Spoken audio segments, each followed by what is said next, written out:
Have you taken LSD? About 4 times. And where did you get it from? Oh, you know, I mean, if I was to say where I got it from, you know, it's illegal and everything. It's silly to say that. Don't you believe that this was a matter which you should have kept private?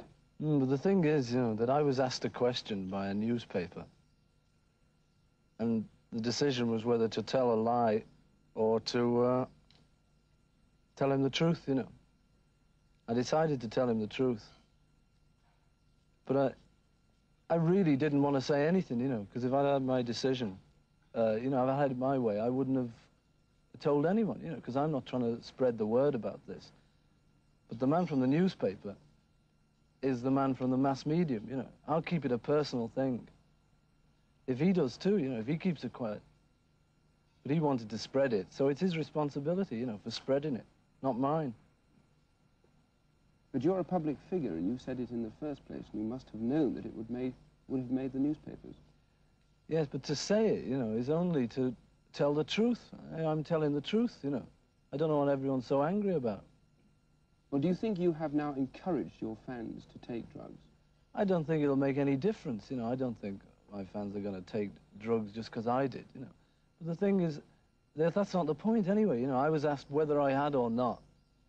And then from then on, the whole bit about how far it's going to go and how many people it's going to encourage is up to the newspapers and up to you, you know, on television.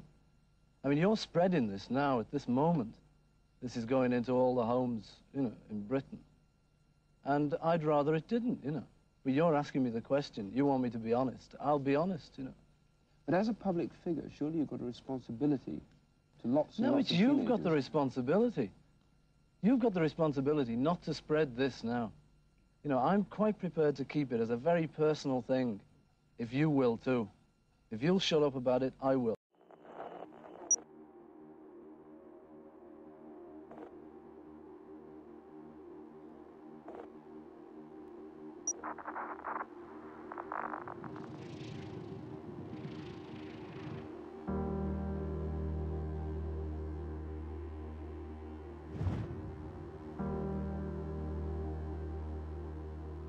Right now, there are more people on Facebook than there were on the planet 200 years ago.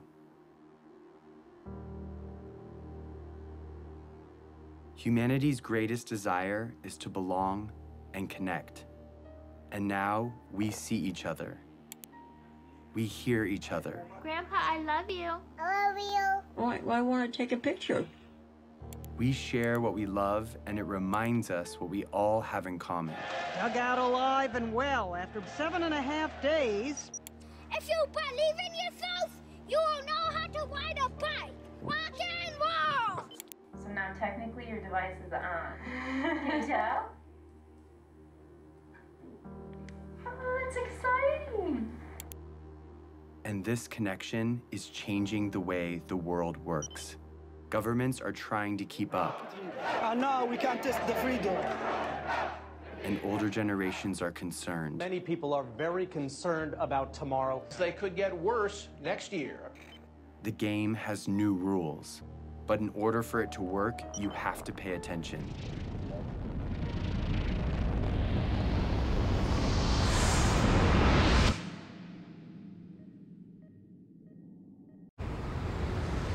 If there's no home for nature, there will be no nature.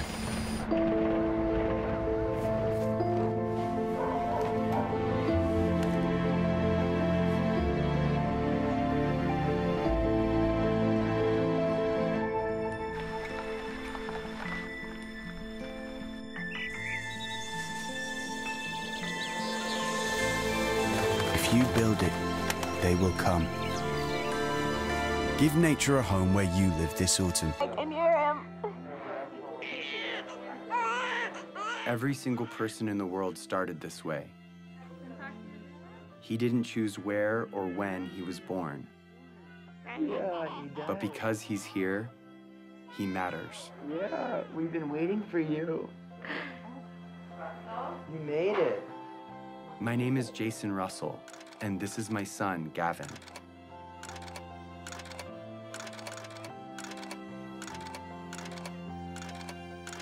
He loves jumping on the trampoline being a ninja, and dancing.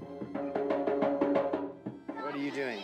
Making snow angel. How do you do that? You do this. And just like his dad, he likes being in movies. Action. Look out! Look out, people! Run! It's a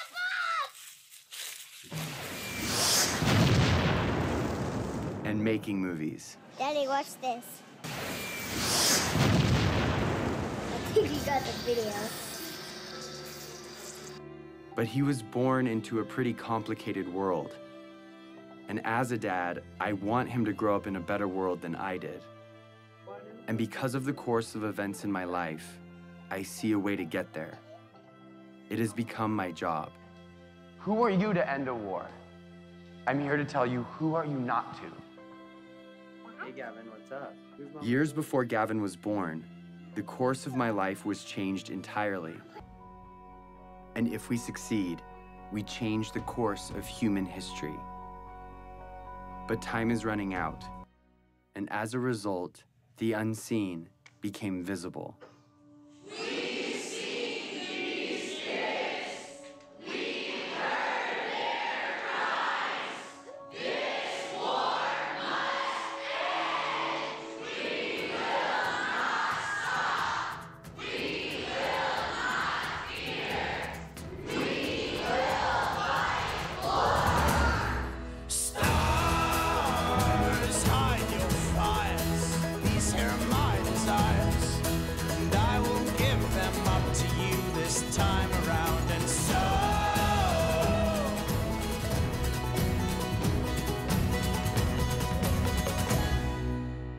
I've talked to people from Mexico, from Canada, from every other state that I can think of. We're all doing this for the exact same reason, and we're all coming from completely different places. This is what the world should be like. By redefining the propaganda we see all day, every day, that dictates who and what we pay attention to. A lot of people feel powerless to communicate their ideas. They think that, okay, you know, I'm not a corporation, I don't own my own magazine or news station, I just don't have any say. But seeing what I've done, I think it's empowered a lot of people to realize that one individual can make an impact. And I actually want to demystify and say, here are these really simple tools. Go out and rock it.